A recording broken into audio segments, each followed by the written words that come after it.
Hola família de Bellnou amb un altre dels cims que us portem, el número 80 dels nostres 100 cims, en aquest cas el Puig de la Caritat, un puig de 1.010 metres que està just a sobre al Moianès i a sobre de la població de l'Estany, preciosa, que us recomano la visita al seu monestir a Santa Maria de l'Estany.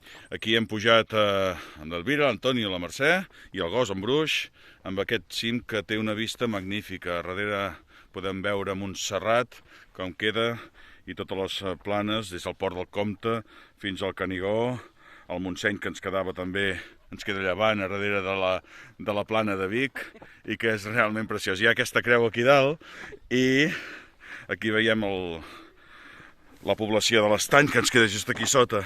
És un cim que és molt bonic i que rep el nom de Puig de la Caritat per una processó que va conduir l'abat el 1481. També veiem tot el Lluçanès. El Puig de la Caritat, el Moianès i l'Antònia.